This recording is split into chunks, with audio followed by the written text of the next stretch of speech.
네, 안녕하세요. 오늘은 22강 실업 그리고 인플레이션에 대해서 배워보겠습니다.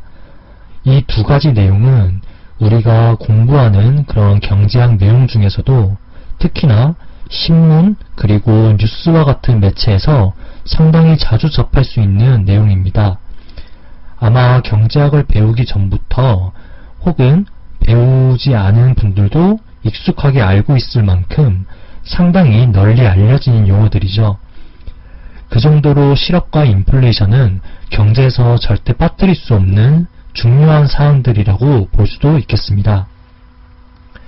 그럼 저희는 오늘 실업의 종류는 무엇이 있으며 실업은 또 어떻게 계산하는지에 대해서 배울 것이고, 인플레이션 파트에서는 물가가 무엇인지, 인플레이션으로 인한 사회적 비용은 무엇이 있는지, 또 인플레이션과 그리고 실업률 간의 그런 관계를 나타내는 필립스 곡선 등 이런 갖가지 내용들에 대해서 배워볼 것입니다.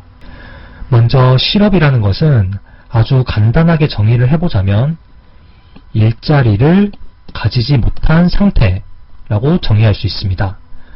그러니까 꼭 직장에서 해고를 당해야만 실업자가 되는 것이 아니라 직장을 구하고 있는 취준생들, 구직자들, 그들도 모두 실업자에 속하게 되는 것입니다. 실업이 무엇인지 묻는 그런 정의 같은 거에 대해서는 문제로 나온 적이 없으니까 굳이 이것에 대해서 막 암기를 할 필요는 없을 것 같고요. 그냥 이게 실업이라는 거구나 라고 이해만 하시면 될 것 같습니다. 다만 아래 보이는 이 실업의 종류에 대해서는 반드시 숙지할 필요가 있겠습니다. 이러한 실업의 종류로는 다음 표를 통해서 확인을 할 수가 있는데요.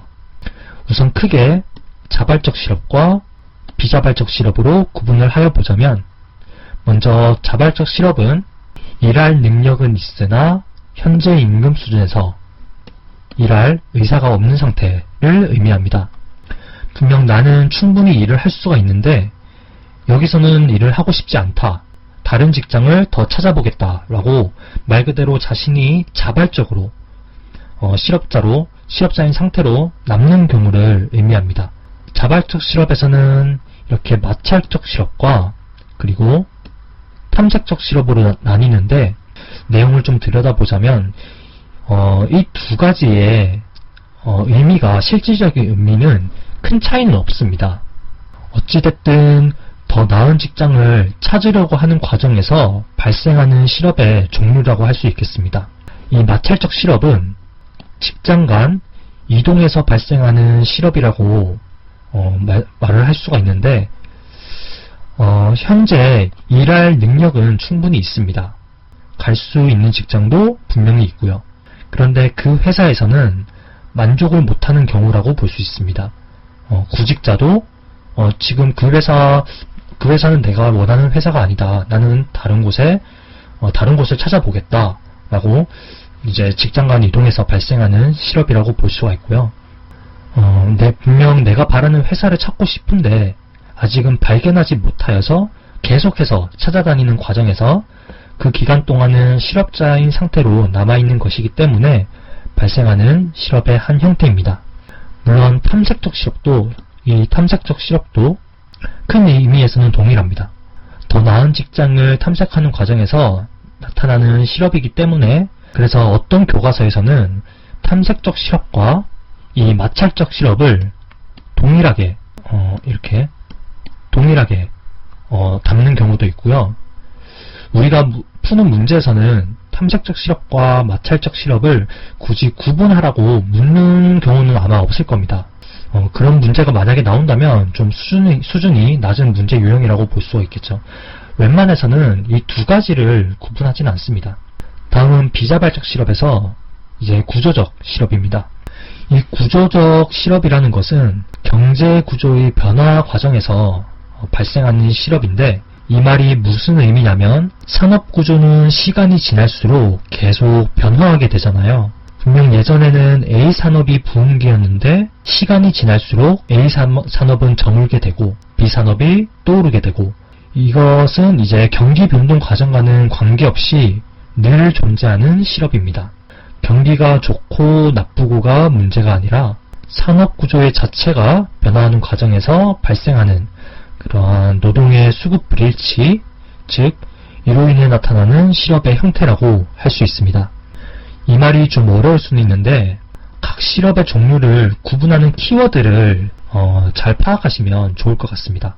마찰적 실업과 탐색적 실업은 이 마찰이라는 단어, 그리고 탐색, 또 정보의 불일치, 정보의 불완전성, 그리고 이직하는 과정, 혹은 더 나은 직장을 탐색하는 과정, 이런 용어들을 중점으로 암기를 하시면 좋고요.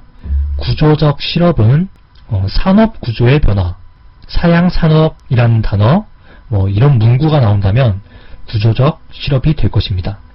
그리고 마지막으로 이제 경기적 실업은 경기가 침체됨으로써 기업의 생산이 줄어들게 되고 그로 인해 해고되거나 혹은 채용을 줄임으로써 나타나는 실업이라고 할 수 있습니다.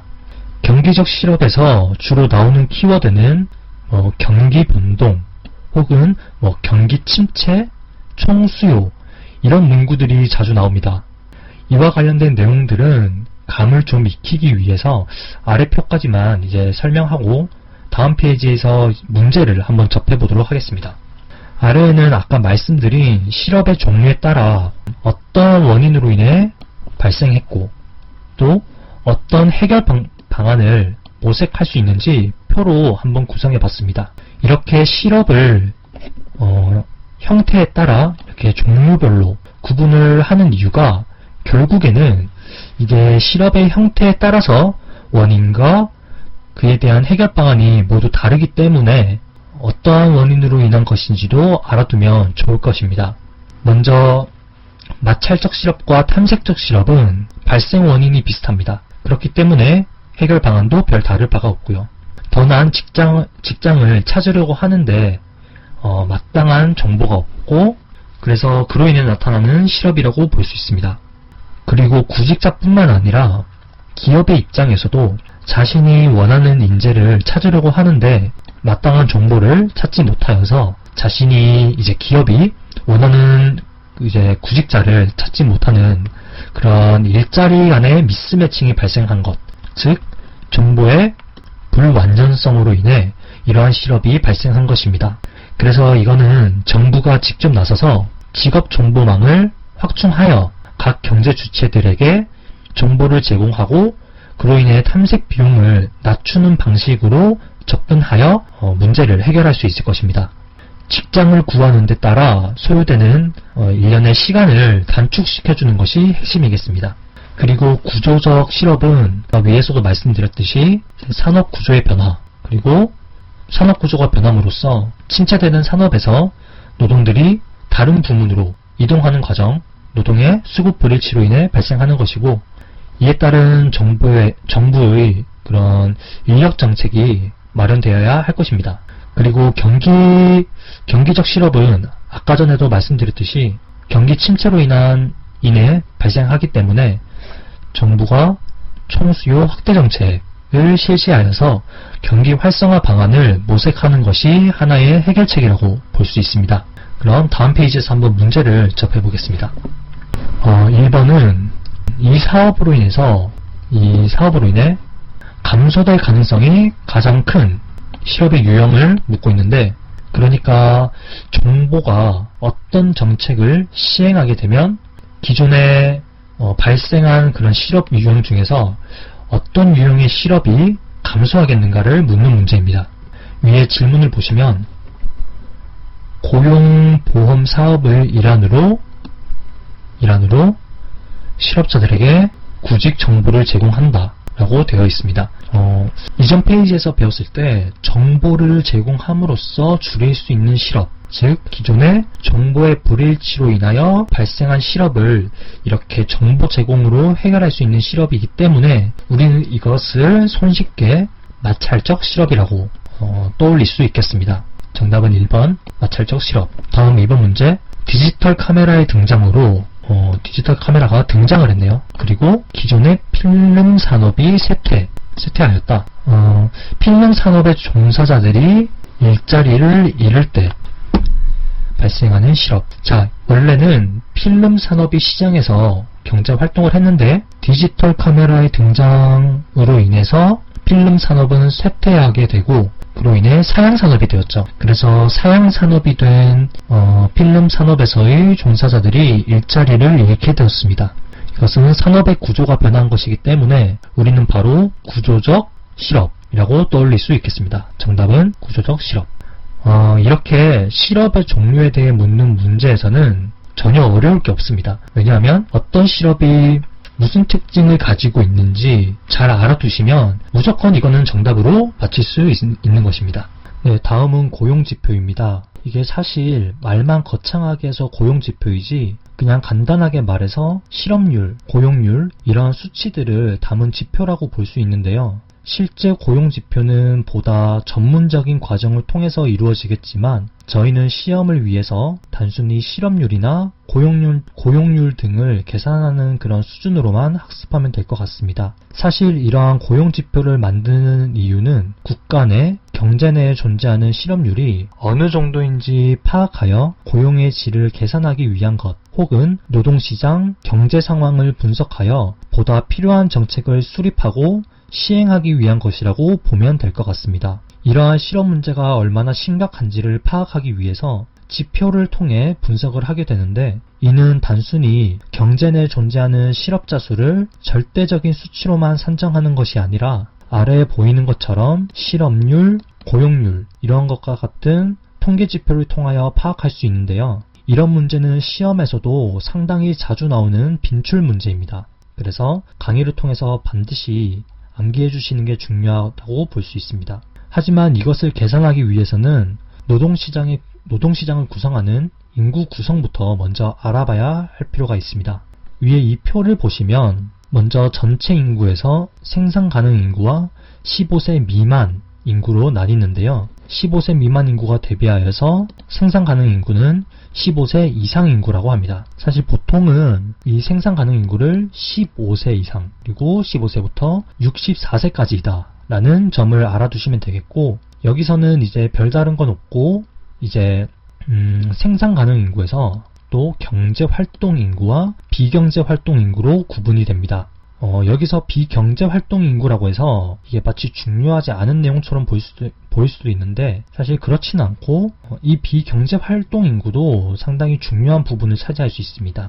이거 자체를 물어본다기보다는 나중에 이제 실망 실업자라고 해서 또 다른 내용을 좀 배우게 될 텐데 그 실망 실업자가 비경제 활동 인구에 해당하는 것이기 때문에 이 자체를 묻지 않아도 이게 무엇인지 비경제 활동 인구가 실업 파트에서 어떤 부분을 차지하고 있는지 좀 숙지를 해두시면 좋을 것 같습니다. 그래서 경제 활동 인구, 비경제 활동 인구 둘 다 중요한 내용이고요. 먼저 경제 활동 인구는 일할 능력과 그리고 의사가 모두 있는 자를 의미합니다. 그리고 비경제 활동 인구는 비경제 활동 인구 같은 경우에는 15세 이상이지만 일할 능력과 의사가 없는 자를 의미합니다. 예를 들어 전업주부, 자원봉사자, 군인 등 다양한 형태로 존재하게 되는데요. 실업 파트에서 이 비경제 활동 인구의 포인트는 예를 들어 문제로 나온다면 다음 중 비경제 활동 인구에 해당하는 것은 이런 질문보다 아까 말씀드린 그 실망 실업자가 비경제 활동 인구로 포함되는 그런 핵심 사항이라고 볼 수 있겠습니다. 이건 다음 페이지에서 따로 설명을 드릴 것이고요.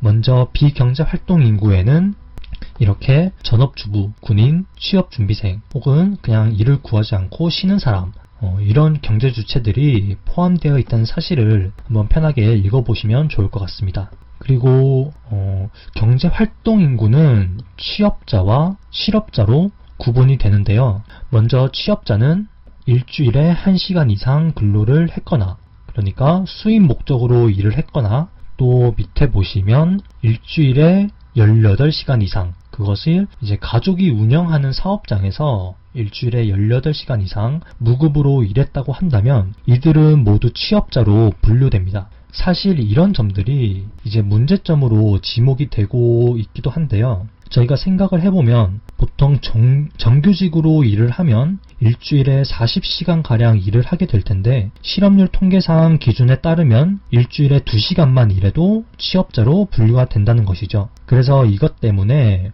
고용의 질적 특성을 제대로 반영하지 못한다는 것이 문제점으로 지목되고 있는 것입니다. 또한 가족 사업장에서 무급으로 근로를 한다면 아무런 보수도 없기 때문에 실질적으로는 실업자나 마찬가지인데 이 또한 취업자로 분류가 되기 때문에 실제 실업률은 과소평가된다는 그런 한계점을 가지고 있는 것입니다.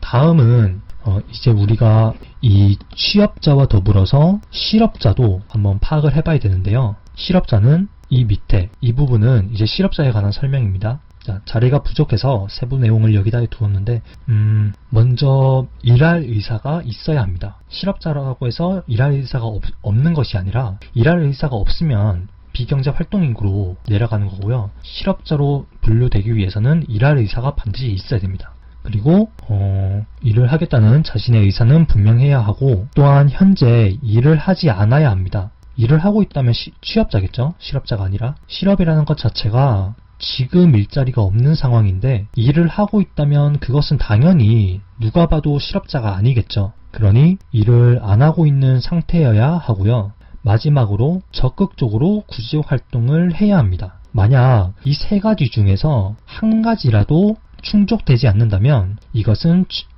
실업자가 아니라 그 비경제 활동 인구로 분류가 되는 것입니다. 그러면 경제 활동 인구가 아닌 것이겠죠. 그러니 이 세 가지 사항을 만족시켜야 한다고 생각하시면 되겠습니다. 자, 그러면 우리는 이제 이를 토대로 해서 실업률과 고용률 이것들을 한번 계산해 볼 수 있습니다. 먼저 실업률은 경제 활동 인구 대비 실업자 수입니다. 즉 실업자 수를 경제 활동 인구로 나눈 값이라고 볼 수 있겠습니다. 예를 들어서 경제 활동 인구가 만약 100명이면 실업자 수가 20명이다 라고 했을 때 이 실업률은 얼마가 되죠? 0.2가 되죠. 자, 만약 여기서 곱하기 100을 한다면 이것은 100분율로 나타낼 수 있는데 이 경제활동인구 100명분의 실업자 수 20명이니까 0.2에서 곱하기 100을 한다면 이 경제의 실업률은 얼마가 되죠? 20%가 되는 것입니다. 그럼 고용률은 어떻게 계산할까요? 여기서 주의해야 할 점이 있는데 고용률은 아까 실업률은 경제활동인구분의 실업자 수라고 했잖아요. 저희가 흔히 착각할 수 있는 게 실업률의 반대가 고용률이다 라고 생각해서 이 분모를 자칫 잘못하면 경제활동인구분의 취업자 수 이렇게 할 수도 있는데 고용률은 그게 아니라 생산가능 인구분의 취업자 수입니다. 이 부분에서 실수하기가 쉽거든요. 자칫 잘못하면 실수할 수 있는데 이 부분 반드시 구분을 해야 합니다. 실업자 수는 경제활동인구분의 실업자 수 그리고 고용률은 생산가능 인구분의 취업자 수. 그래서 반드시 이 부분을 구분하여서 실수하지 않도록.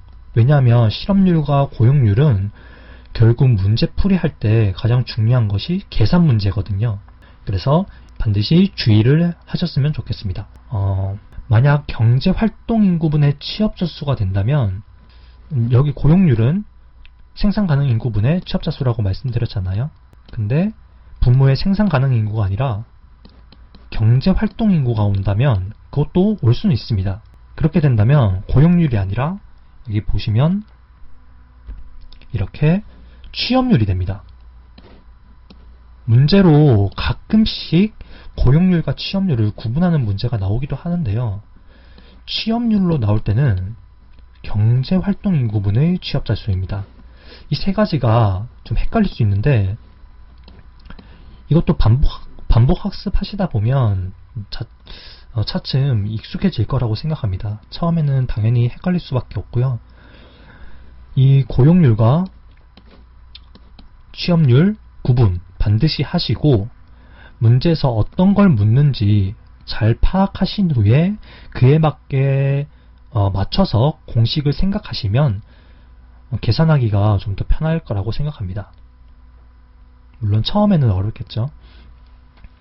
자, 다시 본론으로 들어가서 고용률은 생산 가능 인구분의 취업자 수입니다. 근데 계산 문제에서는 이렇게 쉽게 나오지가 않을 것이고, 문제에서 뭐 엄청 쉬운 문제는 생산 가능 인구, 경제 활동 인구, 취업자 수, 실업자 수 다 알려주고 계산하라고 할 수도 있는데, 이러면 사실 뭐 사친 연상 밖에 되지 않을 것입니다. 보통은 실업자 수나 취업자 수 중에서 하나를 제외하거나, 혹은 실업률은 얼마인데 고용률은 얼마가 되겠는가, 이런 식으로 몇몇 수치들을 숨긴 채로 문제를 제시하거든요. 그래서 우리가 그에 맞춰서 좀 계산 연습을 해두시는 게 좋을 것 같습니다. 보통 여기 공식처럼 경제활동인구분의 실업자 수, 뭐 생산가능인구분의 취업자 수, 이렇게 적기보다는 한 가지 팁을 드리자면, 생산가능인구는 P, 이렇게 많이들 활용하고 있습니다. P, 그리고 경제활동인구는 L, 취업자 수는 E, 그리고 실업자 수는 U. 그리고 비경제활동인구는 제가 이제껏 한 번도 이런 기호로 나타내는 걸 본 적이 없었는데, 물론 뭐 임의로 기호 뭐 W, 뭐 Y, 뭐 아무거나 하셔도 상관없지만, 보통 어떻게 하냐면, 여기 생산 가능 인구가 P잖아요.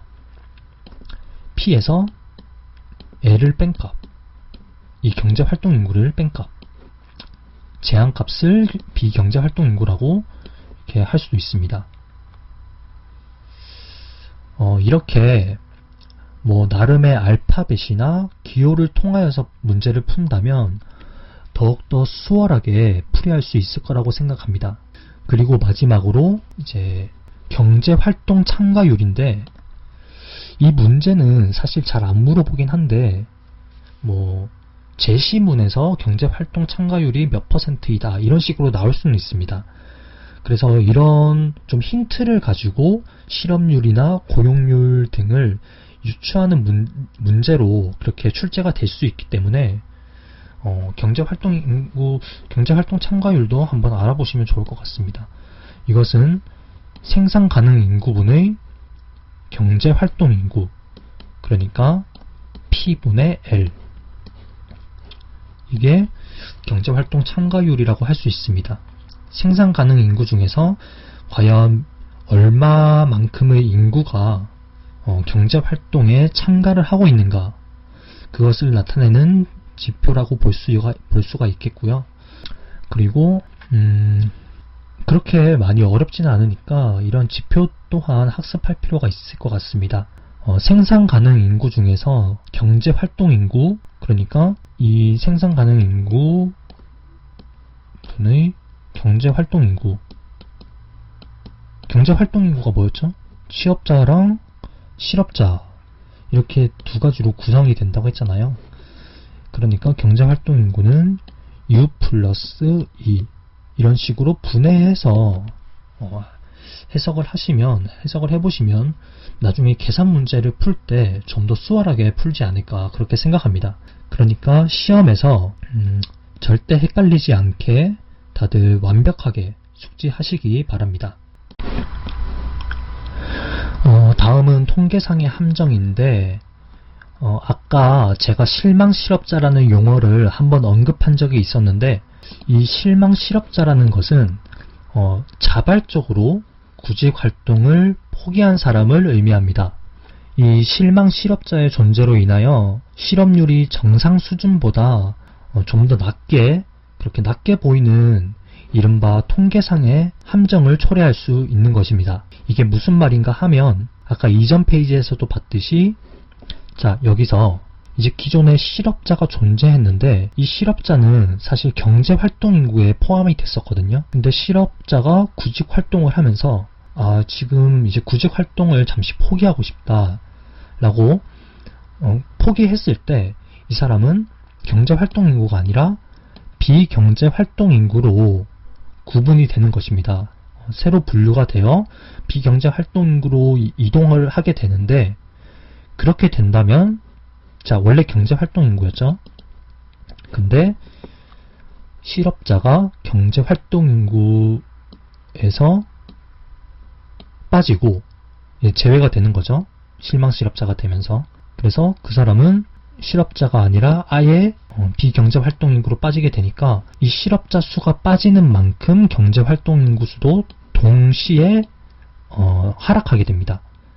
그런데 경제활동인구는 아까 전에 또 말씀드렸다시피 이 취업자 수랑 그리고 실업자 수랑 합한값이기 때문에 만약 동일한 이 육값이 하락한다고 했을 때 실업률은 이 전체 값은 오히려 하락하게 되겠죠.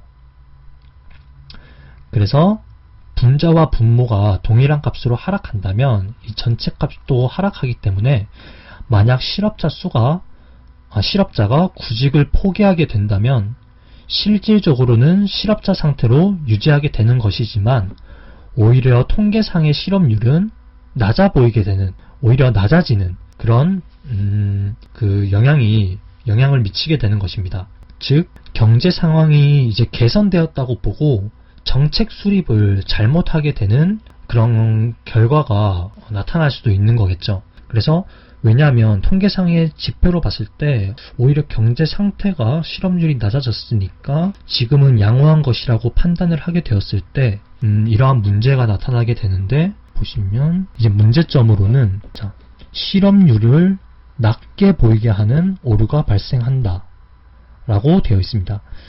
그래서 실업자가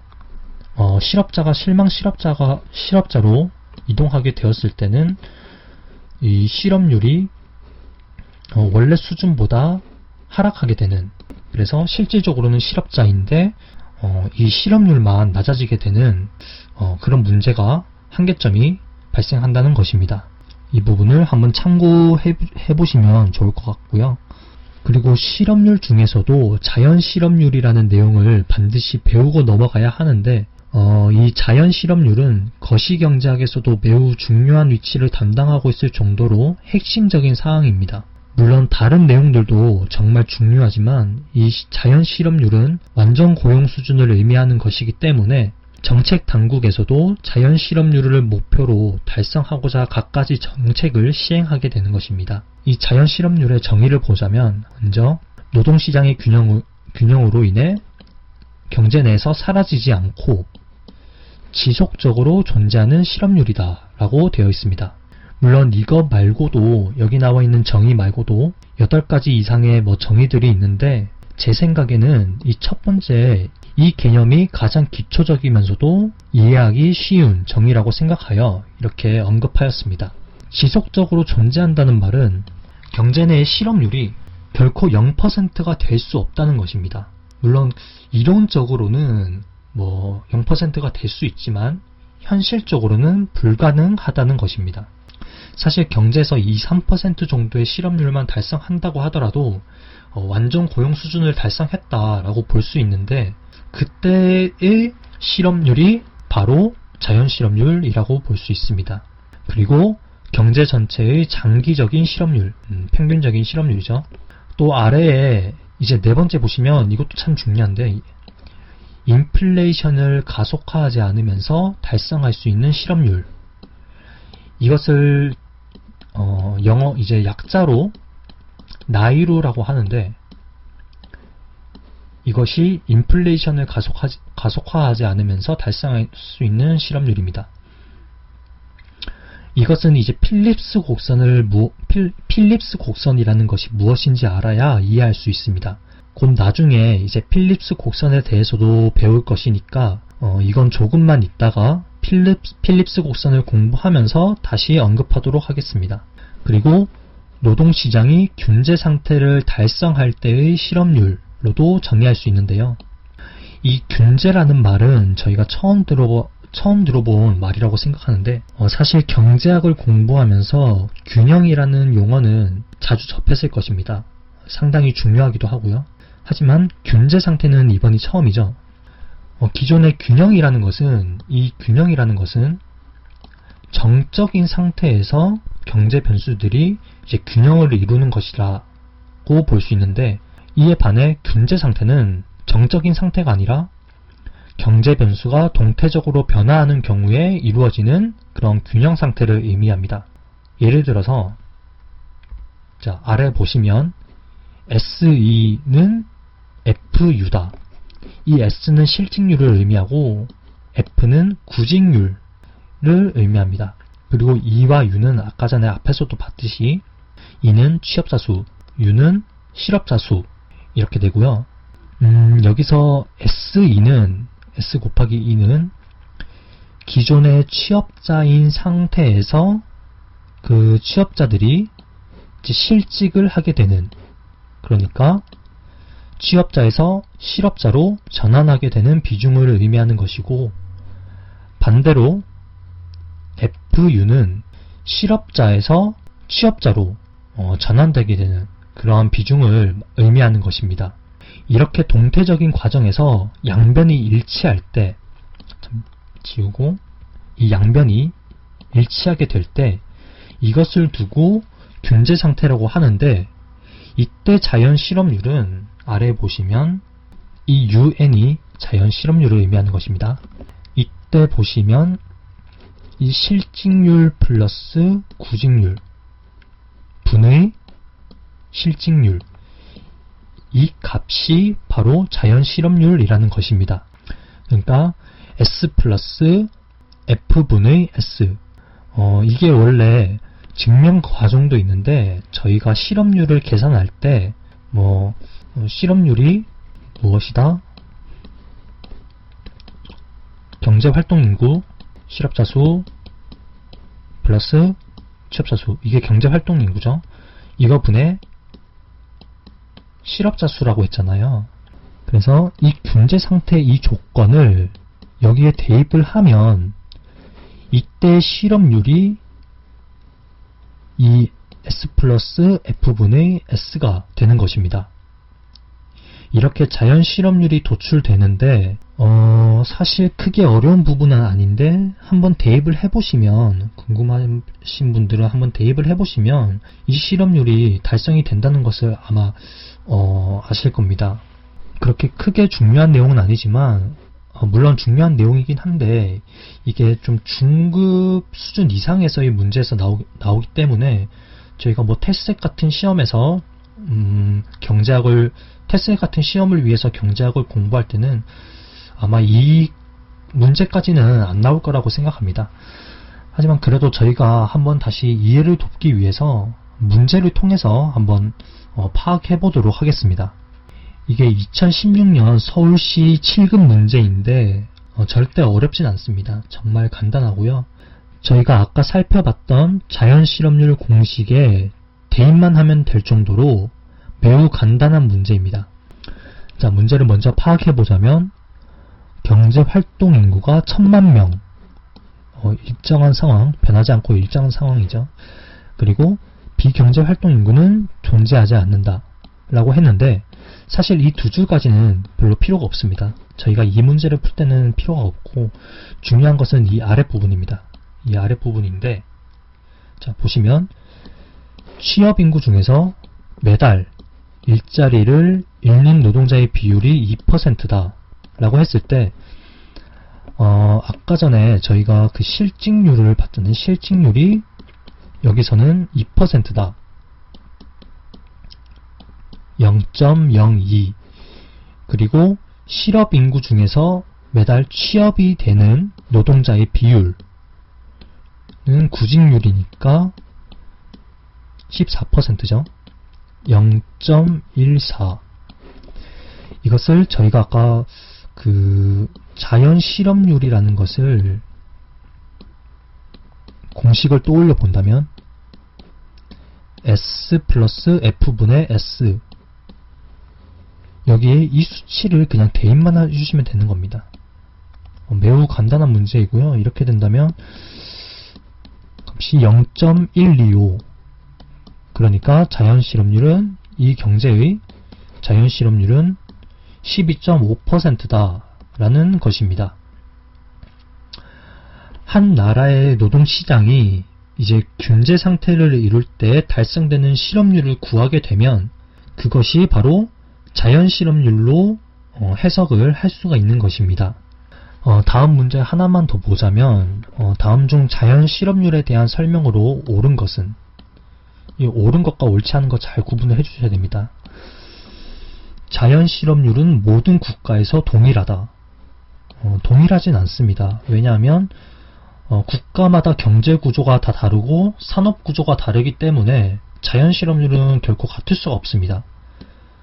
물론 같을 수도 있는데 그런 경우는 이제 상당히 우연의 일치고 모든 국가가 동일한 건 아닙니다. 그리고 실업률이 0인 상태를 의미한다도 틀린 것이죠. 실업률은 항상 장기적으로 지속적으로 남아있는 실업률이 이제 자연 실업률이고요. 0%의 자연 실업률이 0%인 경우는 사실 이론상으로만 가능한데 이런 상태를 의미하는 것은 아니고요. 경제 3번 경제활동 인구 중 구직을 단념한 실업자의 비율이다. 구직을 단념한 실업자가 이제 그 실망 실업자라고 했는데 경제활동 인구 중에서 구직을 단념한 그런 실업자의 비율을 자연 실업률이라고 하진 않습니다. 틀렸고, 그리고 완전 고용 상태에서 존재하는 실업률이다. 이것이 정답이죠. 옳은 것이니까. 왜냐하면 여기 봤을 때 두 번째 완전 고용 수준 상태에서의 실업률, 이것을 자연 실업률이라고 하고, 자연 실업률의 정의를 한 번씩 읽어보시면 좋을 것 같습니다. 그리고 이제 실업을 넘어서 이제 인플레이션인데, 인플레이션이라는 것은 물가가 지속적으로 상승하는 현상, 이것을 의미합니다. 여기서 제가 그 지속적이라는 부분에 동그라미를 쳤는데, 몇 개월 전에 한 유명한 그 예능 프로그램에서 경제 용어 맞히기를 한 적이 있었는데, 그런 퀴즈를 낸 적이 있었어요. 그때 한 개그맨이 인플레이션이라는 용어를 두고 물가 상승이라고 답변을 했는데 PD가 그걸 정답이라고 하고 그냥 넘어가더라고요. 엄밀히 말하면 물가 상승이라고만 말을 한다면 그것은 오답입니다. 인플레이션은 그냥 물가 상승이 아니라 지속적이라는 키워드가 반드시 포함이 돼야 합니다. 그래서 저희가 경제학 공부할 때 어떤 교재를 보더라도 인플레이션의 정의를 나타내는 부분에서는 무조건 지속적이라는 용어가 포함이 되어 있습니다. 아마 확인을 해보시면 전부 다 포함이 되어 있을 겁니다. 일시적인 물가 상승도 물가 상승이긴 하지만 그것을 인플레이션이라고 볼 수는 없는 것이죠. 이러한 인플레이션은 크게 두 가지 원인으로 발생하게 됩니다. 수요 견인 인플레이션과 비용 인상 인플레이션. 이것은 전혀 어려운 내용이 아닌데요. 이게 왜 어려운 내용이 아니냐면 우리가 이미 공부를 했던 것이고 기존에 배웠던 내용들과 전혀 다를 바가 없습니다. 수요 견인 인플레이션은 총 수요의 증가로 인하여 이렇게 총 수요 곡선이 우측으로 이동하게 되는 것입니다. 여기 제가 AD를 빼먹었네요. 이건 총 수요 곡선입니다. 정부가 정부 지출을 늘리거나 혹은 중앙은행이 통화량을 늘리는 총수요 측면에서의 영향이 발생한다면 이렇게 수요 견인 인플레이션으로 연결되겠죠. 하지만 비용 인상 인플레이션은 우리가 예전에 배웠던 스태그플레이션과 같은 현상입니다. 총 공급의 감소로 인하여 물가가 이렇게 상승하는 현상을 의미하는 것인데, 올해 발생했던 그런 러시아 우크라이나 사태에서 그런 사태로 인하여서 공급망이 붕괴되고 그로 인하여 인플레이션이 발생한 것도 전부 이런 비용 인상 인플레이션으로 볼 수 있지 않을까요? 인플레이션 발생 원인은 이게 끝입니다. 네, 별거 없죠? 근데 이렇게 문제는 나올 수 있을 것 같습니다.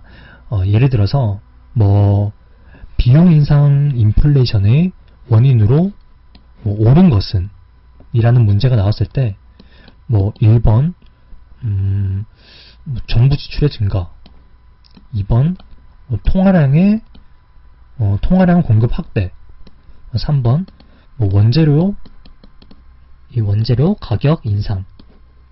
4번 5번 이렇게 됐을 때 비용 인상 인플레이션에서는 정답이 뭐죠?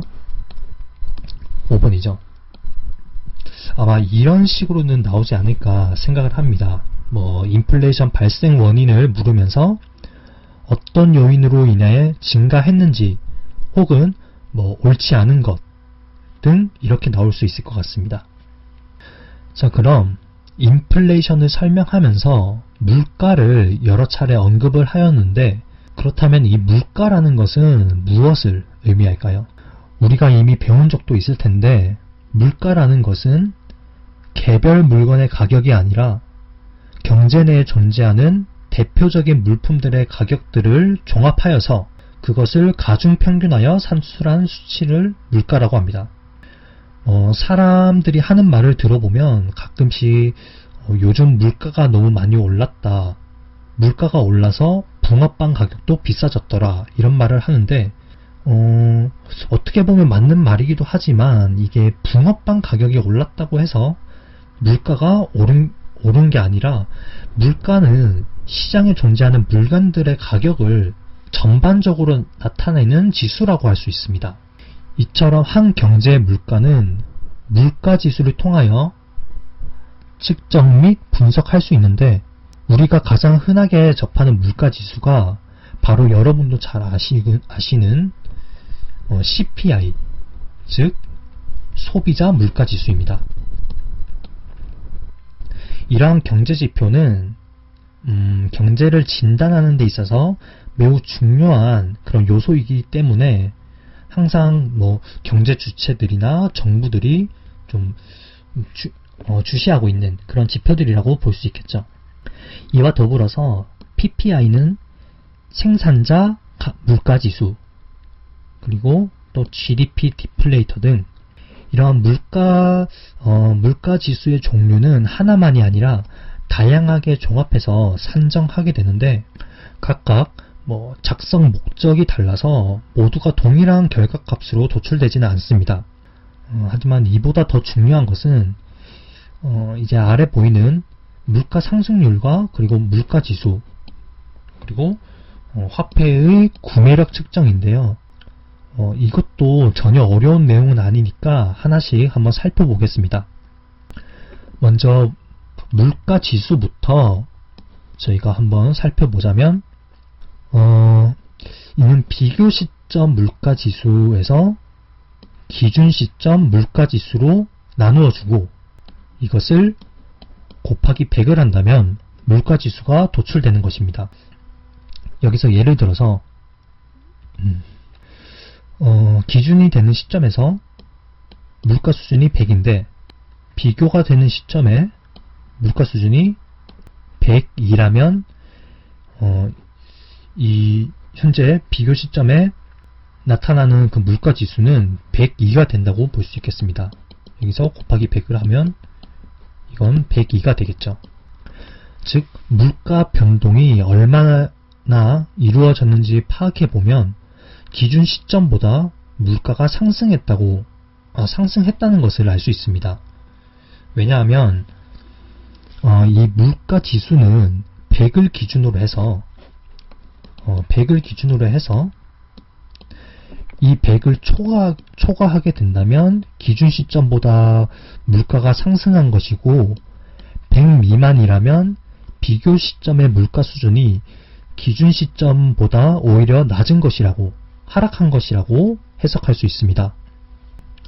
만약 기준 시점의 물가 수준이 50이고 비교 시점의 물가 수준이 40이라면 이를 계산했을 때 나오는 물가 지수는 80이 나오겠네요. 그러면 이 값은 100보다 낮은 값으로 도출되는 것이니까 비교 시점의 물가 수준이 기준 시점보다 낮아지도록 물가가 변동했다고 풀이할 수 있습니다. 그리고 물가 상승률은 이거는 물가 지수의 변화율이라고 할 수 있는데, 여기서 제가 임의로 이제 2번, 저번 이렇게 적어 놓았지만 사실 뭐 보다 정확하게 표현을 하려면 올해 8월 물가지수, 올해 8월 물가지수에서 지난해 8월 물가지수, 전년 동월이죠. 이렇게 비교 시점을 설정해두고 이렇게 시점과 기준이 되는 비교 시점이 되는 그런 물가지수를 계산하여서 지난번에 비해서 얼마나 물가가 상승했는지 그런 변화율을 파악하기 위한 것입니다. 이것도 한번 참고를 해주시면 좋을 것 같고요. 그리고 이 물가 상승률도 여기서 곱하기 100을 하여 백분율로 해석하면 더욱 해석하기가 쉬울 것입니다. 예를 들어서 뭐 곱하기 100을 해서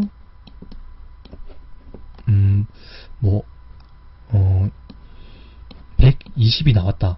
그러면 물가 상승률이 120%다.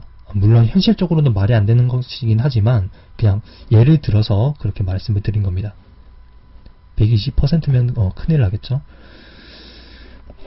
그리고 마지막은 화폐의 구매력을 측정하는 용도로도 이제 물가지수가 활용이 되는데, 사실 화폐라는 게 이게 시대별로 항상 동일한 가치를 가지고 있지는 않잖아요. 예를 들어 1990년대의 100원이랑 1980년대의 100원, 그리고 현재 시점에서의 그런 100원은 구매력에 있어서 상당한 차이를 보이고 있습니다. 1960년대의 100원은 상당히 큰 돈에 해당했지만 지금은 뭐 햄버거는커녕 사탕 하나도 사 먹을 수 없는 그런 구매력을 가지고 있습니다.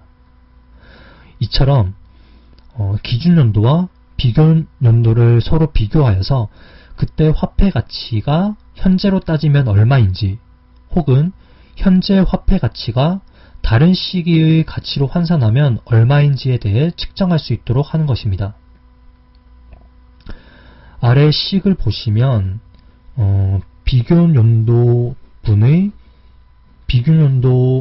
물가지수 분의 기준연도 물가지수 곱하기 1원이라고 되어 있는데, 이것이 의미하는 바는 기준연도 물가로 환산한 비교연도 화폐 1원의 가치를 의미합니다. 실제의 가치가 이제 화폐 1원으로 곱하였기 때문에 1원의 가치를 의미하는 것이고요. 만약 여기서 1원을 곱한 게 아니라 100원을 곱한 것이라면 100원의 실질 가치를 계산하는 것입니다. 이 부분은 사실 설명으로만 들으면 당장에 이해가 어려울 수 있으니까 다음 장에 문제를 통해서 한번 확인해 보도록 하겠습니다. 자, A라는 사람이 1985년에 연봉 2천만원을 받았고, 그리고 2010년에는 임원으로 승진을 했네요.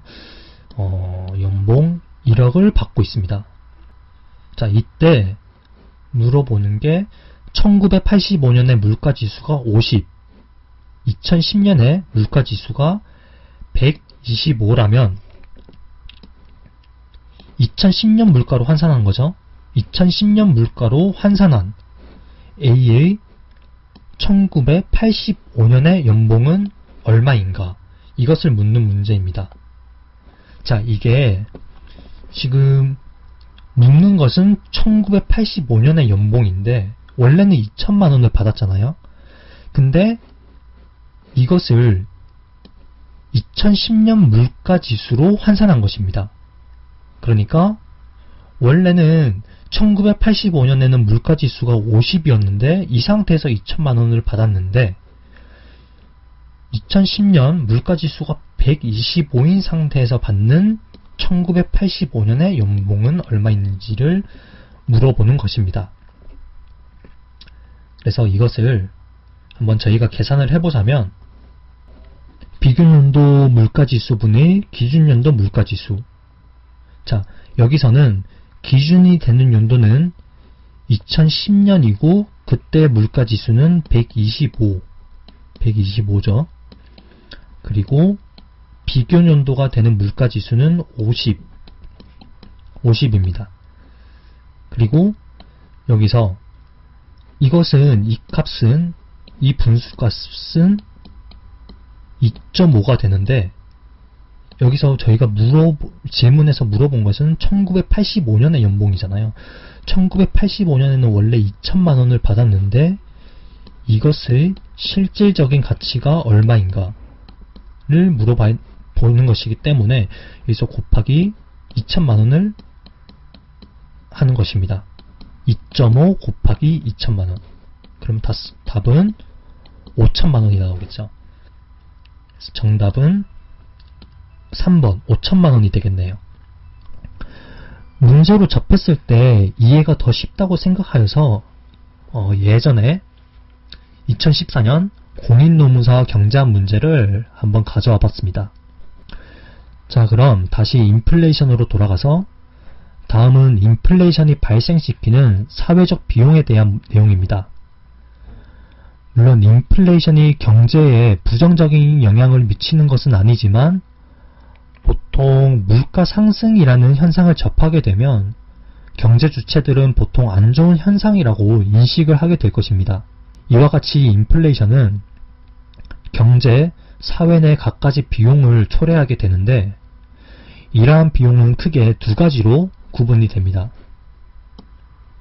먼저 예상된 인플레이션, 그리고 예상하지 못한 인플레이션, 이렇게 나뉘게 되는데, 여기서 제가 예상된 인플레이션은 구두창 비용, 메뉴 비용, 그리고 예상하지 못한 인플레이션은 또 이렇게 나뉜다고 되어 있지만, 사실 이게 교재마다 알려주는 내용이 다 다르기 때문에 통일된 설명을 찾기가 상당히 어려웠습니다. 여기서 제가 방금 말씀드린 것처럼 예상된 인플레이션에서 발생하는 비용은 구두창 비용과 메뉴 비용이라고 말씀은 드렸지만, 어떤 교재에서는 예상되든 예상되지 않든 구두창 비용과 메뉴 비용은 공통적으로 나타나는 비용이다 라고 설명을 하는 경우도 있고요. 또 어떤 교재에서는 여기 밑에 실질 조세 부담의 증가를 예상된 인플레이션에 하에서 발생하는 것이라고 보는 경우도 있고, 혹은 공통적으로 발생하는 경우다 라고 설명하는 경우도 있습니다. 그래서 좀 헷갈리고 어려울 수는 있겠지만 이것을 한번 하나씩 차근히 공부해 보겠습니다. 우선 위에 구두창 비용이라는 것은, 이것은 이제 인플레이션이 발생함으로써 화폐 자산에서 실물 자산으로 전환시키는 데 따른 일련의 비용들을 의미합니다. 예를 들어 은행에 예금 형태로 돈을 맡겨놨는데 인플레이션이 발생한다는 것을 충분히 예상하게 된다면 이후에 내가 맡게 될 그런 실질 이자율의 그런 수익률이 더욱 낮아지게 될 것입니다. 그래서 은행에 가서 돈을 찾아 이것을 실물 자산에 투자를 하게 될 텐데, 그런 행동들을 반복함으로써 구두창이 닳는다고 하여 구두창 비용이라는 용어가 만들어진 것입니다.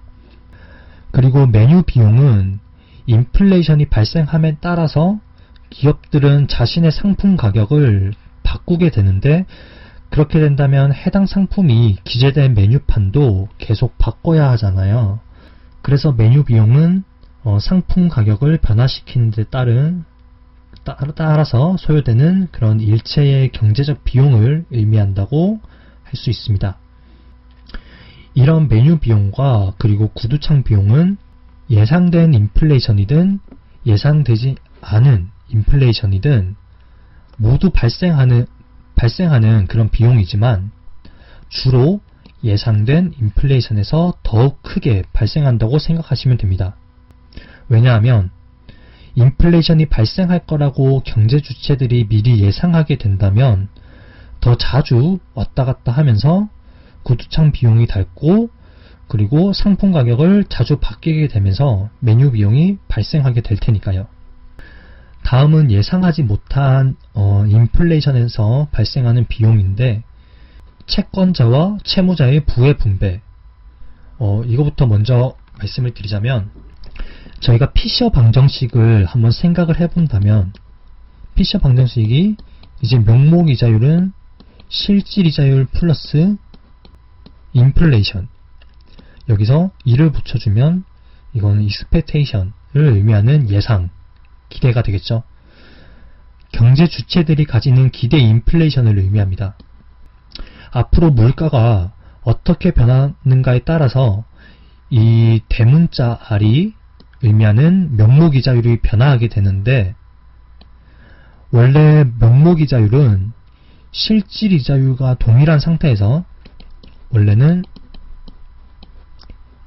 이런 상태에서 시작을 하고, 예를 들어서 둘 다 3%였는데 기대 인플레이션이 2% 발생할 것이라고 기대를 하게 된다면, 예상하게 된다면 그에 비례하여서 이 명목이자율도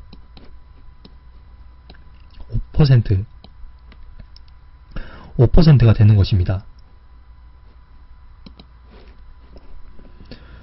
근데 만약 경제 주체들이 처음에는 인플레이션이 2% 발생할 것이라고 생각했는데 실제 인플레이션이 4%까지 상승한다고 한다면 돈을 빌려준 채권자 입장에서는 손해가 발생하게 되겠죠.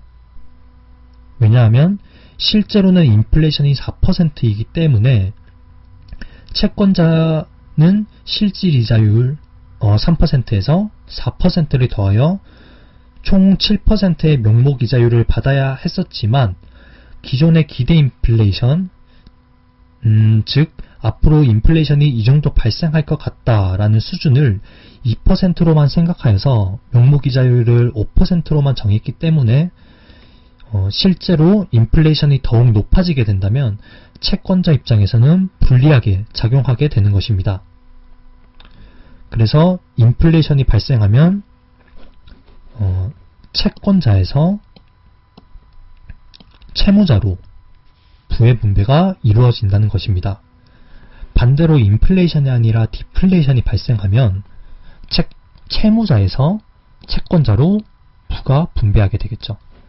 하지만 인플레이션은 채권자에서 채무자로 부가 새로 분배된다.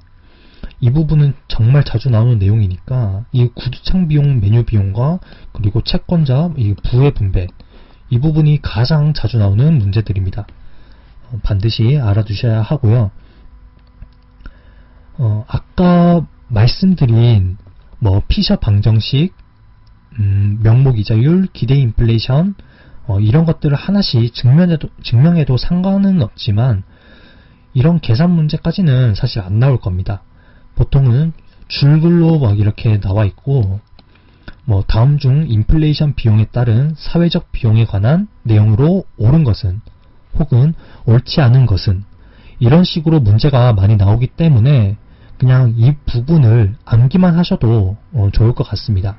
하지만 원리를 좀 더 자세히 알고 싶으시다면 돈을 빌려주는 채권자와 그리고 돈을 빌리는 채무자의 관계에서 앞으로 인플레이션에 따른 화폐의 가치가 어떤 방향으로 변화하는지 잘 고려하시면서 학습하시면 좋을 것 같습니다. 또한 경제 주체들은 장기적인 투자나 고용과 같은 계약을 기피하려는 그런 행태를 보이게 될 것입니다. 인플레이션으로 인해서 실질임금이나 실질금리에도 영향을 미쳐 불확실성이 더욱 커지기 때문에 이에 대한 장기 계약을 회피하려고 하겠죠. 따라서 이것도 경제적 비용을 유발한다고 볼 수 있겠습니다. 실물 자산에 대한 선호가 더욱 커지게 되면서 경제 주체들은 은행에 저축 규모를 줄이게 되어서 경제에는 건실한 투자가 이루어지기 힘들어질 것입니다. 그래서 경제 성장이 저해될 우려가 발생합니다. 사실 이게 예상치 못한 인플레이션에서 여기에 설명한 것이 아니냐라는 의문도 가질 수도 있는데, 교재마다 워낙 담고 있는 내용이 다 다르기 때문에 다소 헷갈릴 수도 있지만 결국 여기서 중요한 것은 우리가 꼭 알아야 할 것은 방금 알려드린 이 부분과 그리고 채권자와 채무자의 부의 분배, 이 부분이 상당히 중요하고, 그리고 또 하나가 더 있다면 제일 아래 이 부분, 예상된 인플레이션에서는 사회적 비용이 증가하지 않는다. 이것은 틀린 말입니다. 이것을 함정 문제로 낼 수도 있거든요. 그래서 결국에는 중요한 것은 예상된 인플레이션에서도 사회적, 경제적 비용이 발생한다. 예상된 인플레이션에서도 반드시 비용이 발생한다. 이 부분 반드시 숙지를 하셔야 됩니다. 그리고 다시 돌아가서 이 두 가지 부분이 남았는데 이어서 설명을 해보자면 실질 조세 부담의 증가, 인플레이션에 따라서 명목임금이 올랐다면 실질임금에는 영향이 없을 것입니다. 즉 구매력은 이전과 동일하다는 의미입니다. 하지만 명목소득의 증가에 따라 그 규모만큼 조세 부담이 더욱 커진다면 실질소득은 그대로인데 실질적인 조세 부담은 이전보다 증대하게 될 것입니다. 우리가 예전에 배웠던 그런 소비 함수를 떠올려 본다면 C는 이 기초소비 플러스 한계소비 성향 그리고 Y-T, 이게 가처분 소득이죠. 여기서 이 T가 증가하게 됨으로써 이 가처분 소득이 하락하게 되고 소비는 결국 감소하게 되겠죠. 이렇게 총수요가 이제 하락하는 과정에서 경기 침체를 불러일으킬 수 있다는 점이 있습니다. 그리고 마지막으로 수출 경쟁력 악화를 설명을 해보자면 만약 인플레이션이 발생함으로써 우리나라 물건의 가격이 상승하게 된다면 해외 시장에서 아무래도 가격 경쟁력이 약해질 것입니다. 만약 유사한 상품끼리 경쟁을 하게 되는데 가격이 비싸진다면 그것을 대체할 다른 물건을 찾게 되잖아요. 그래서 인플레이션으로 인하여 만약에 수입량이 증가하거나 동일하다는 전제 하에서는 수출이 줄어들게 된다면 경상수지가 악화됨으로써 그것이 사회적 비용으로 초래되게 될 것입니다. 이처럼 인플레이션은 우리 사회에 많은 비용을 발생시킴으로써 사회적 후생을 악화시킬 가능성이 있습니다. 자, 우리가 이때까지 실업과 인플레이션에 대해서 배웠으니 이제 그 둘을 결합한 필립스 곡선에 대해서도 배워보겠습니다. 필립스 곡선이라는 것은 올번 윌리엄 필립스라는 뉴질랜드 경제학자에 의해 탄생한 이론인데 사실 이 필립스라는 경제학자가 처음부터 이것을 의도하고 만든 것은 아닙니다. 처음에는 단지 명목임금 상승률과 실업률 간의 상관관계를 파악하기 위해서 실증 분석을 한 것인데 훗날의 경제학자들에 의해서 명목임금 상승률을 물가 상승률로 변환하고 실업률과의 관계를 이제 나타낸 곡선을 필립스 곡선이라고 명명한 것이죠. 우선 필립스 곡선은 이렇게 우하향하는 모양이 기본적인 형태입니다. 제가 이렇게 직선으로 그었지만 보통 필립스 곡선을 이렇게 많이 표현합니다. 여기서는 직선이라고 그냥 편의상 해놨지만 이 우하향하는 형태라는 것이 중요하지 직선이냐 곡선이냐는 그렇게 중요한 것은 아니라고 생각합니다. 보통 이렇게 인플레이션율과 그리고 실업률 간의 그런 음의 관계를 나타내는 것입니다. SPC라고 해서 이건 이제 단기 필립스 곡선을 의미하는 것이고요. 그리고 LPC는 장기 필립스 곡선으로서 자연 실업률 수준에서 수직선으로 이렇게 나타납니다. 옆에 식을 보시면 이 오른쪽에 이 식을 보시면 이건 이제 기대부가 필립스 곡선이라고 부르는데요. 영어 그대로 경제 주체들의 그런 기대가 더해진 것인데 이게 왜 기대부가냐면 원래 필립스 곡선의 초기 형태는 이렇게 임의수, 실업률 이런 식으로 나타내서 단순하게 음의 관계만을 나타나는 정도로만 표현을 했답니다.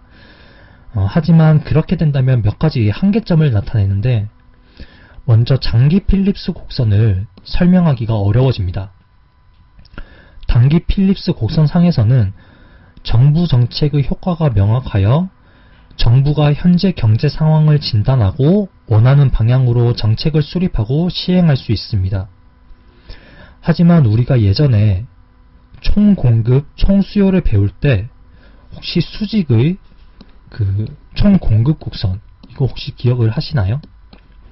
이 총공급 곡선이 장기에는 이렇게 수직으로 나타나게 되는데 이렇게 총공급 곡선이 수직일 때 아무리 총수요 정책을 시행한다고 하더라도 만약에 위로 가거나 이렇게 아래로 가거나 이렇게 하더라도 결국에는 생산량에는 변동에는 영향을 미치지 못하고 물가 변동만 초래되었습니다. 이거 혹시 기억하실까요? 필립스 곡선에서도 마찬가지로 장기에는 실업률이 자연 실업률로 유지되고 경제적 효과는 단지 인플레이션에만 영향을 미치는데요.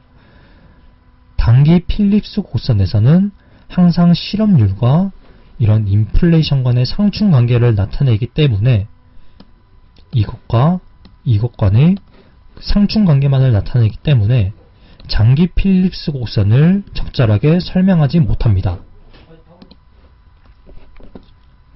그리고 무엇보다도 이 기대부가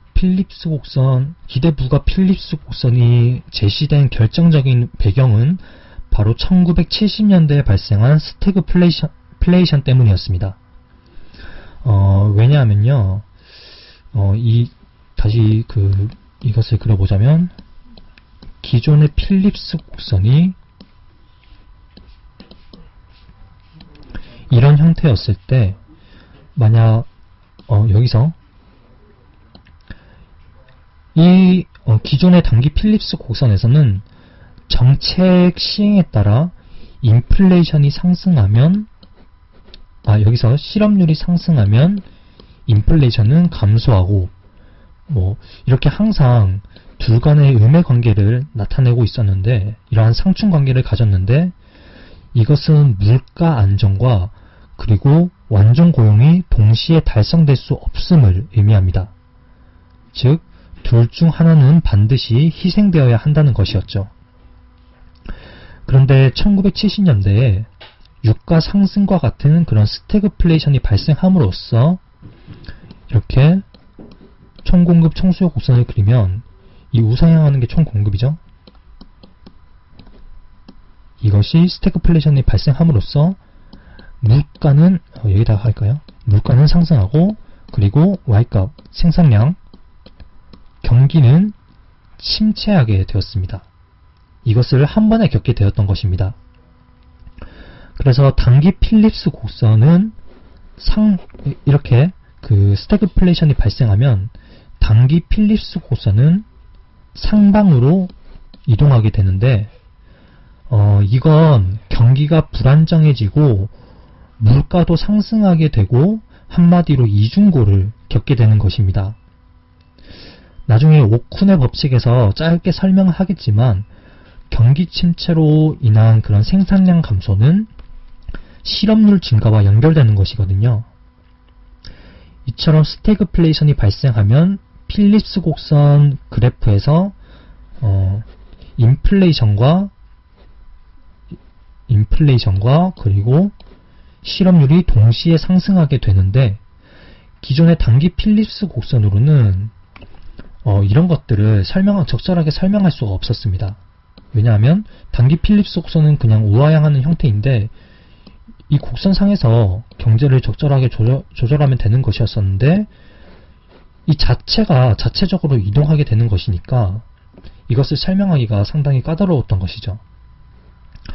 그래서 등장한 게 바로 기대부가 필립스 곡선입니다. 그동안에는 인플레이션과 실업률 간의 안정적인 관계가 유지됐다고 생각이 되었던 것이지만 스태그플레이션이 그러한 믿음을 깨버린 것이죠. 그래서 기대부가 필립스 곡선이 탄생하게 되었고, 자, 그럼 여기서 저희가 이 식을 한번 살펴본다면 제가 좀 쉽게 한번 설명을 해보겠습니다. 먼저 실업률이 이렇게 U, UN, U, UN 이 값이 동일하게 된다면 실제 인플레이션과 이 값이 이 두 가지 값이 동일하면 이 값은 0이 되잖아요. 그렇게 된다면 실제 인플레이션과 그리고 기대 인플레이션이 동일하다는 의미입니다. 예를 들어서 현재 5%의 실업률, 인플레이션, 그리고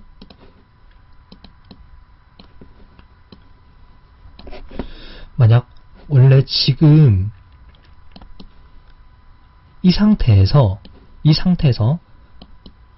상태라는 말은 이 단기 필립스 곡선입니다. 지금 이 상에서 자연 실업률 수준에 있는 이 단기 필립스 곡선 상에서 실제 인플레이션이 5%라면 이 경제에서 경제 주체들이 기대하고 있는 기대 인플레이션 수준도 5%가 된다는 의미입니다. 그런데 여기서 자연률 수준에서는 장기 필립스 곡선, 즉 이 수직의 이 장기 필립스 곡선 상에서 이 값을 본다면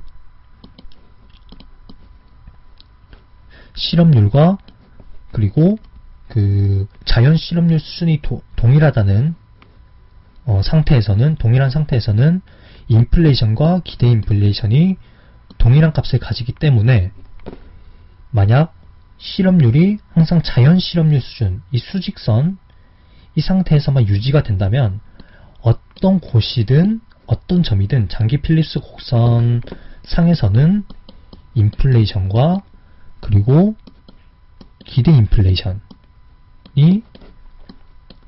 동일하게 되는 것입니다. 그런데 여기 단기 필립스 곡선상에서는 인플레이션과 기대 인플레이션이 항상 일치하지는 않습니다. 예를 들어서 지금 기대 인플레이션이 5%라고 했잖아요. 그리고 실업률이 자연 실업률과 동일한 이 부분에서 5%. 근데 만약 지금 현재 이 SPC의 경제에서 나타나는 기대 인플레이션이 5%인데 만약 이 점에서 찍힌다면 기대 인플레이션은 그대로 5%인데 실제 인플레이션은 뭐 6%가 되든 뭐 6.5%가 되든 더 높아지게 되잖아요. 그래서 이 SPC 상에서는 기대 인플레이션과 그리고 실제 인플레이션이 항상 일치한다는 보장은 없습니다. 하지만 이 LPC 장기 필립스 곡선 상에서는 항상 기대 인플레이션과 실제 인플레이션이 동일하게 되겠죠. 근데 만약 경제가 현재 이 점, 예를 들어서 A점의 상태에 있는 경우라고 한다면 이 실제 인플레이션이 기대 인플레이션보다 큰 값을 가지기 때문에 이것보다 이것이 더 큰 값을 가지기 때문에 이 값은 이 마이너스 부호죠. 마이너스 부호니까 이 값은 마이너스가 되어야 이 좌변과 우변이 동일한 값을 가지게 되는 것입니다. 예를 들어서 이게 마이너스가 되려면 이 자연 실업률이 아무래도 실제 실업률보다 더 큰 값을 가지게 되는 거잖아요. 그래서 이 A점인 이 경제 상태에서는 실제 실업률이 자연 실업률보다 작은 상태가 되는 것입니다. 기대 부가 필립스 곡선은 이게 좀 수학적 관계를 가지는 그러한 수식이라고 볼 수 있는데, 이것을 이해하면 좋겠지만 그래도 초급 경제학에서는 아마 이런 문제까지는 안 나올 것 같습니다. 웬만하면 좀 필립스 곡선에 대한 정의나 혹은 특징 이런 문제들이 더 자주 나오기 때문에 좀 이따가 한두 문제 정도를 한번 살펴보면서 저희가 이해를 돕는 것이 더욱 좋을 것 같고, 그리고 이 아래는 이 각가지 기호들에 대한 그 정의이기 때문에 여러분들이 한번 눈으로 익혀보시면 또 좋을 것 같습니다.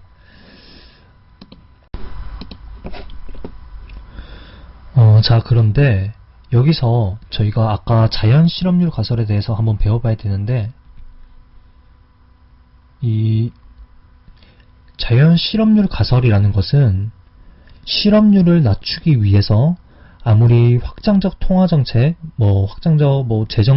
정부 지출, 이러한 총수요 정책을 실시하더라도 이게 단기적으로는 효과가 있겠지만 장기적으로는 다시 자연 실업률 수준으로 돌아간다는 의미입니다. 예를 들어 정부가 총수요 확대 정책을 시행하여서 원래는 2점이었는데 정부가 확대 정책을 시행했다. 그래서 단기에 이만큼 실업률이 낮아졌을 때 이는 그 기존의 인플레이션보다 더 높은 기존의 기대 인플레이션보다 더 높은 위치에 높은 수준에서 위치하기 때문에 경제 주체들은 이후에 인플레이션을 이 수준에 해당하는 만큼 자신들의 기대 인플레이션을 조정하게 됩니다. 그래서 예를 들어서 여기서 원래는 5%였고 기대 인플레이션이 5%였는데 나중에 경제 주체들이 기대 인플레이션을 상승시킴에 따라서 단기 필립스 곡선도 지금 여기서는 6%, 단기 필립스 곡선도 이후에 이렇게 6%, 기대 인플레이션이 6%에 해당할 때까지 상승하게 되는 것입니다. 그래서 결과적으로는 원래는 단기적으로는 이렇게 경제 상태가 인플레이션은 증가하고 실업률은 낮아지는 상태로 돌아가지만 하지만 경제 주체들이 기대 인플레이션을 상승시킴에 따라서 장기적으로는 다시 이렇게 자연 실업률 수준으로 다시 돌아가게 되는 것입니다. 그러니까 이렇게 있을 때 원래 이렇게 이 화살표 방향으로 가지만 장기적으로는 이렇게 오른쪽으로 다시 이동하게 되면서 이렇게 이동하는 거죠. 이동하게 되면서 이 수직의 그 장기 필립스 곡선 상에 위치하게끔 다시 경제가 조정이 되는 것입니다. 마찬가지로 이렇다고 해서 정부가 한 번 더 경제를 다시 확장시켜보자, 경제를 살려보자 해서 총수요 확대 정책을 실시했을 때 또 이 6%에 해당하는 단기 필립스 곡선 상에서 이렇게 여기까지 실업률을 낮췄는데 어차피 나중에 또 경제 주체들이 자신들의 기대 인플레이션을 조정할 것이기 때문에 다시 이렇게 장기 필립스 곡선 상으로 이동하게 되는 것입니다. 그래서 자연 실업률 수준으로 항상 회귀가 된다고 해서 이것은 자연 실업률 가설이라고 하는 것입니다.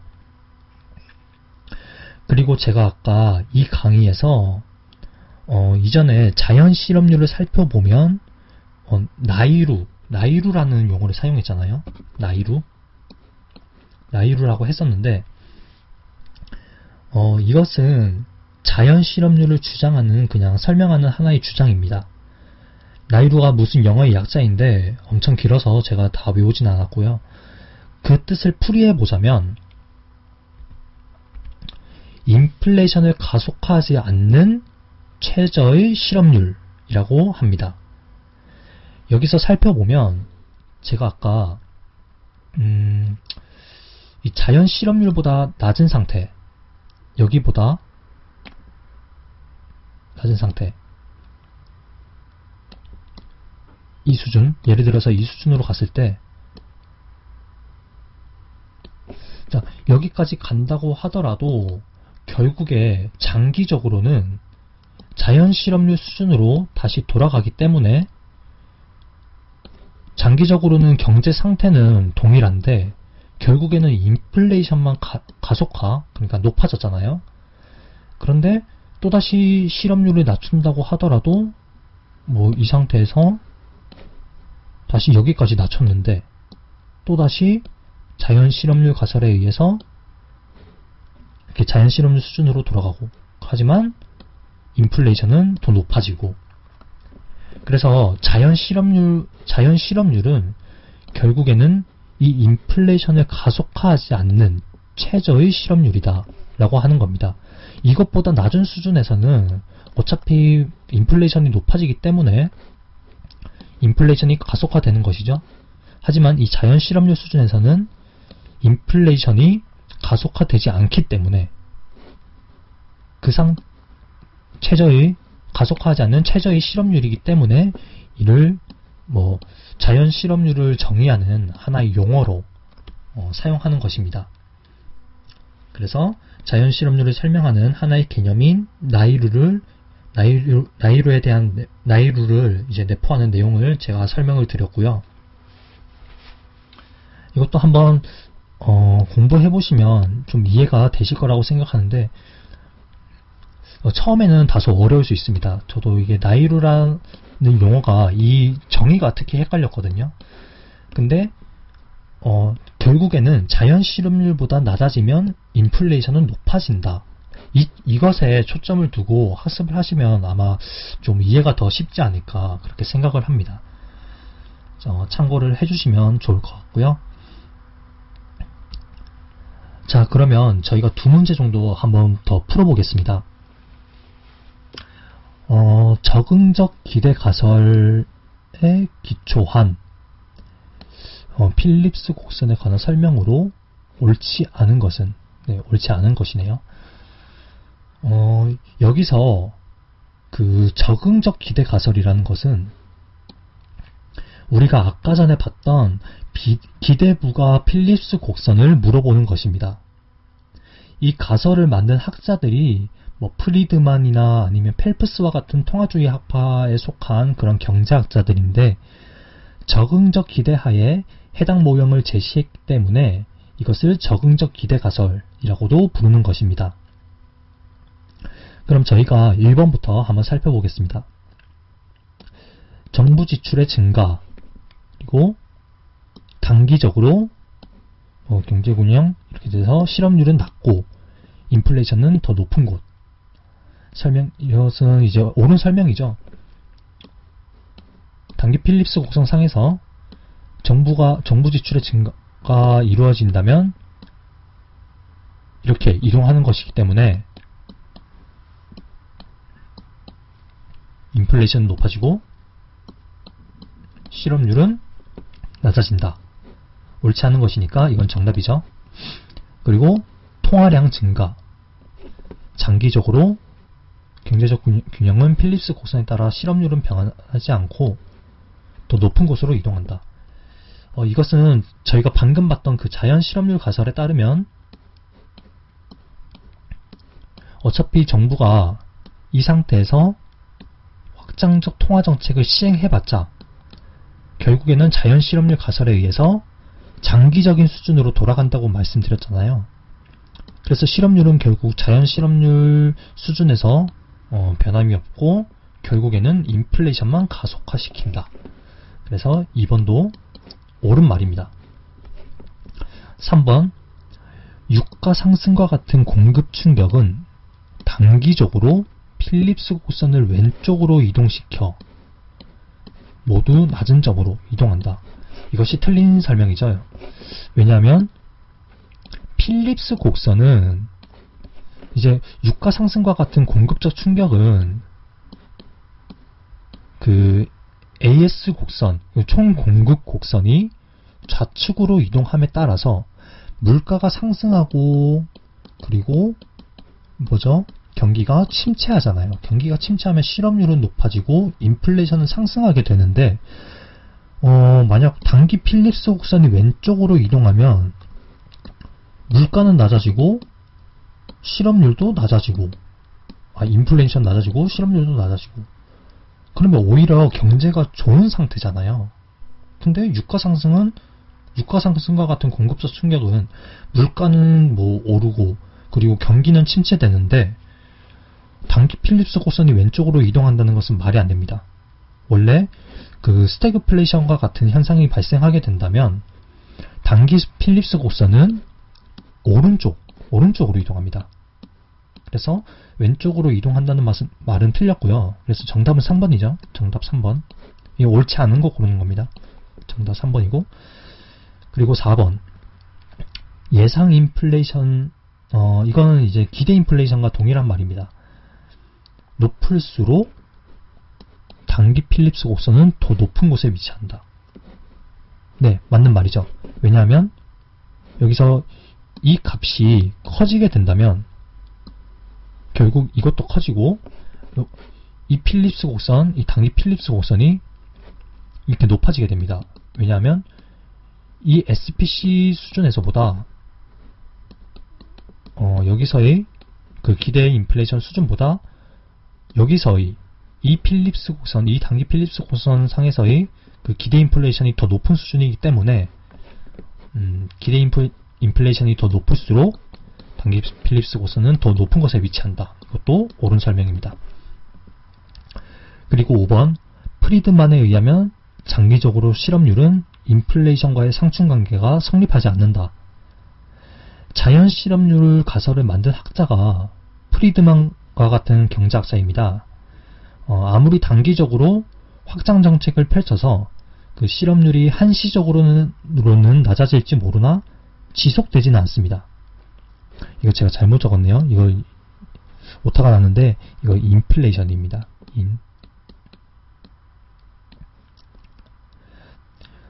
다시 자연 실업률 수준으로 회귀된다고 말씀드렸잖아요.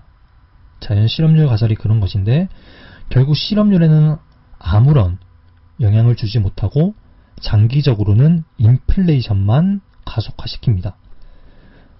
상충관계가 성립하는 것은 이 단기 필립스 곡선입니다. 단기 필립스 곡선. 그래서 프리드만이 주장한 장기 필립스 곡선은 자연 실업률 가설에 의해서 항상 수직의 형태이기 때문에 이것은 예를 들어서 인플레이션이 높아졌다. 그래도 실업률은 그 상태고 낮아져도 그 상태고 그래서 상충관계가 성립하지 않습니다. 따라서 5번도 네, 옳은 설명이죠. 그리고 이게 이건 사실 올해 테스트 실제 문제입니다. 7월 16일에 있었던 테스트 시험에서 나온 필립스 곡선인데 제가 따로 이게 암기를 해놨습니다. 이걸 왜냐하면 이 문제를 풀면서 아무리 풀어봐도 이게 문제가 이상한 거예요. 옳지 않은 것을 고르는 것인데 옳지 않은 문항 고르는 거죠. 이 옳지 않은 문항이 하나가 아니라 둘이었습니다. 그래서 제가 카페에서도 이 관련 내용을 글로 올린 적이 있었는데 일단 그러면 한 번씩 하나씩 제가 살펴보도록 하겠습니다. 자, 다는 우선 장기 필립스 곡선이죠.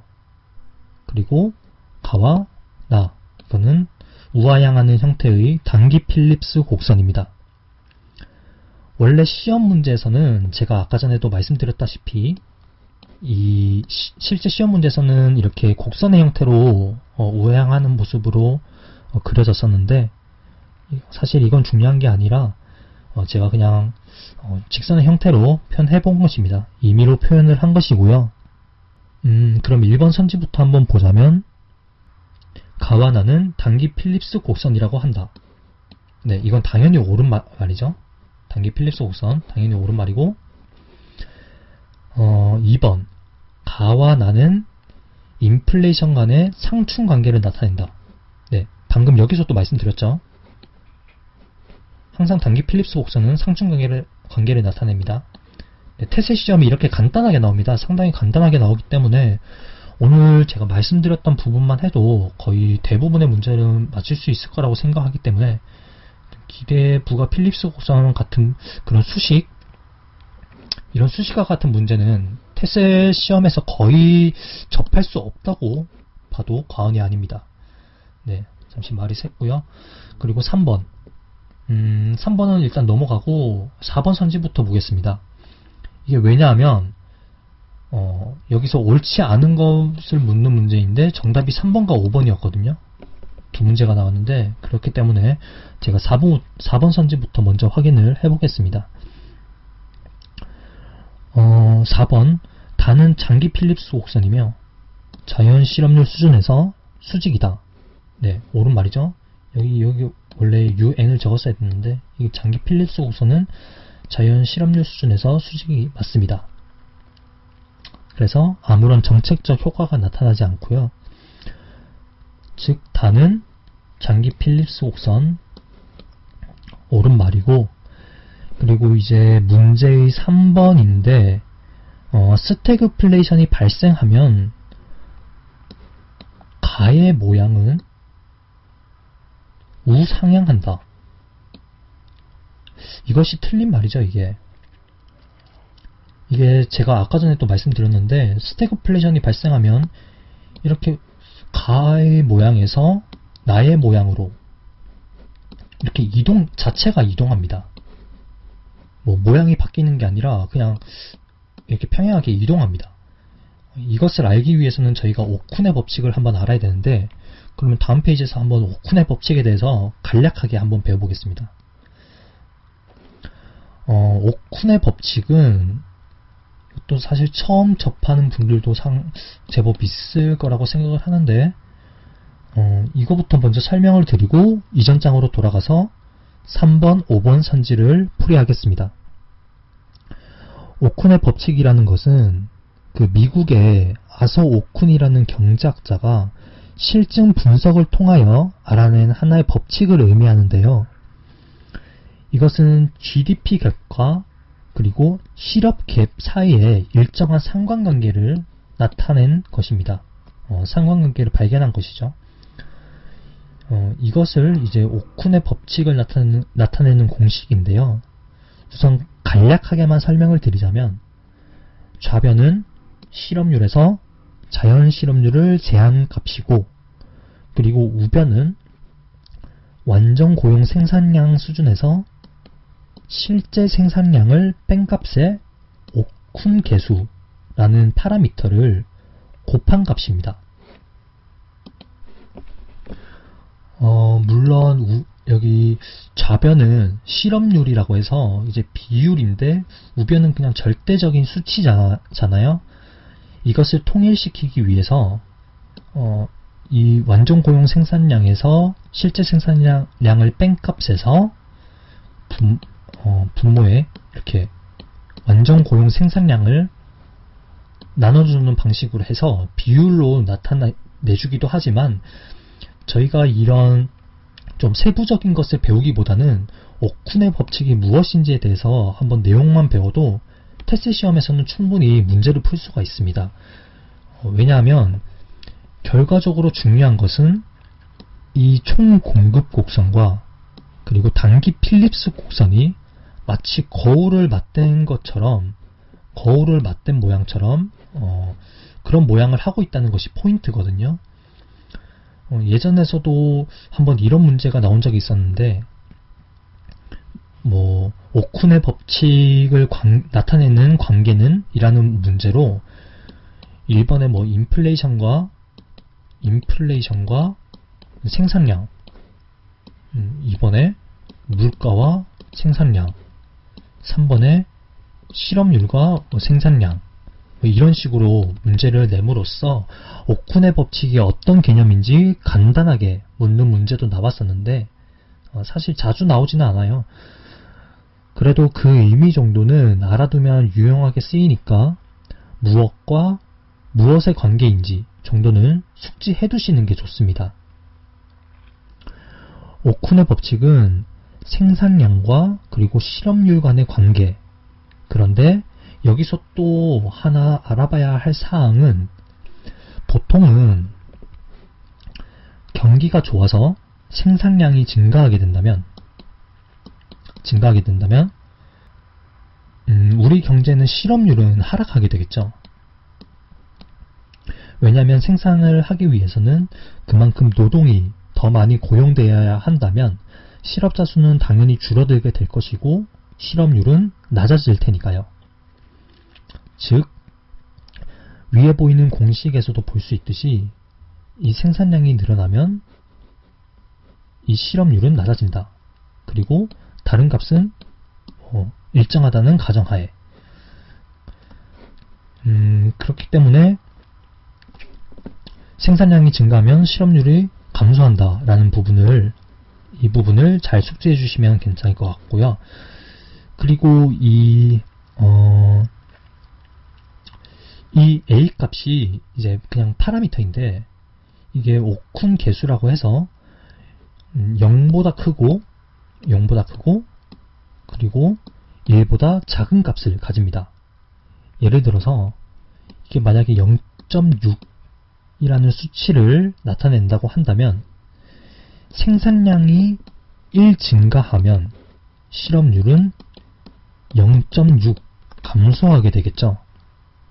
즉, 이 말은 생산량의 변동폭보다 실업률의 변동폭이 더 작다는 것을 의미합니다. 그런데 이런 내용은 어차피 간평사나 회계사, 노무사에서나 가르치는 경제학 정도가 되어야 가끔씩 나오는 문제거든요. 저희가 배우는 경제학에서는 여기까지는 묻지 않을 테니까 이런 수식은 굳이 걱정을 안 하셔도 될 것 같습니다. 자세한 증명은 생략하겠지만 이 오쿤의 법칙을 총 공급 함수와 그리고 필립스 곡선을 조합하여 도출하면 이제 아래와 같은 이것과 그리고 이런 그래프들처럼 마치 거울을 맞대고 있는 모양처럼 나타나게 됩니다. 이것이 이제 오쿤의 법칙과 필립스 곡선 그리고 총 공급 함수를 다 이제 대입하여서 연계하여서 나타나게 되는데요. 이런 증명 과정까지는 관심 있으신 분들은 한번 서적을 참고해 보시면 좋을 것 같습니다. 여기서 만약에 총 수요 확장 정책에 따라서 이 점에서 여기로 이동한다고 제가 문제를 풀면서 말씀을 드렸는데, 이것을 총 공급 함수를 통해서 한번 살펴보자면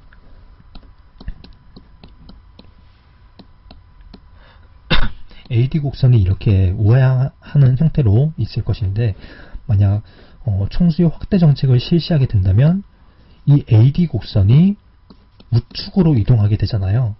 그렇게 된다면 총 공급 그 곡선 상에서는 예를 들어서 이 A점에서 그리고 B점으로 이렇게 이동을 하게 되는 것인데, 이것을 필립스 곡선 상에서 나타내게 된다면 이 A-점에서 이 B-점으로 필립스 곡선 상의 이동입니다. 필립스 곡선의 이동이 아니라 필립스 곡선 상에서 여기서 이렇게 여기로 경제 상태가 변하게 되는 것입니다. 그래서 제가 아까 전에 말씀드렸던 것이 이 자체가 만약에 총수요 확대 정책이 실시하게 된다면 이렇게 경제 상태가 변화하는 것을 이렇게 설명했던 이유가 바로 이 오쿤의 법칙, AS 곡선과 그리고 SPC가 미러링한 형태를 나타낸다는 것이 바로 그러한 힌트였습니다. 그리고 하지만 만약 아까 전에도 제가 스태그플레이션을 설명하면서 말씀을 드린 적이 있었는데, 스태그플레이션이 발생하게 된다면 이 총 공급 곡선이 이렇게 좌상방으로 이동을 하게 되잖아요. 이것을 단기 필립스 곡선으로 설명을 한다면 이 단기 필립스 곡선은 이렇게 우상방으로 이렇게 이동을 하게 되는 것입니다. 단 장기 필립스 곡선은 스태그플레이션이 발생해도 영향을 받지 않습니다. 자, 그럼 다시 돌아와서 저희가 3번 선지를 한번 이어서 보자면, 스태그플레이션이 발생하면 가의 모양이 아니라 우상향한다. 이건 아니죠. 우상향한다가 아니라 우상방으로 이동한다. 우상방으로 이동한다가 맞습니다. 따라서 3번은 틀린 답이고요. 3번 틀린 답. 그리고 마지막 5번 문제를 보자면, 필립스 곡선이 가일 때 통화량이 증가하면 단기적으로 나로 이동한다. 아니죠. 스태그플레이션일 때 나로 이동하는 것이고, 통화량의 증가와 같은 그런 총수요 정책은 이 필립스 곡선 상에서의 이동입니다. 제가 아까 필립스 곡선 자체의 이동과 그리고 필립스 곡선 상의 이동을 구분해야 된다고 말씀드렸습니다. 분명 공급적 충격은 필립스 곡선의 이동이고, 그리고 총수요 그 충격은 필립스 곡선 상의 이동입니다. 그래서 5번도 틀린 답이고, 제가 이걸 시험 치고 와서 테셋 홈페이지에 직접 건의를 했었고, 이것이 정당한 건의로 받아들여져서 해당 문제는 3번과 그리고 5번 둘 다 정답 처리가 되었습니다. 이처럼 저희가 이런 해당 개념들에 대한 정확한 세부 사항까지 한번 잘 숙지한다면, 이러한 오류, 문제의 오류가 있는 것도 거뜬히 발견하고 해결할 수 있으니, 여러분들도 다들 이거 기초 개념부터 차근차근 잘 학습하셔서 모든 문제들을 손쉽게 푸셨으면 좋겠습니다. 네, 오늘 강의는 여기까지 하겠고요. 거시경제학 문제 중에서 이 인플레이션과 실업은 절대 빠지지 않는 그런 빈출 문제입니다. 그만큼 중요도가 높은 파트이니까 반면에 쉽기도 하고요. 그래서 아까운 점수 놓치지 말고 반드시 이제 반복 학습 해주시면 좋을 것 같습니다. 네, 그럼 저희는 다음 강의에서 또 뵙도록 하겠습니다. 네, 오늘 강의 시청해주셔서 감사합니다.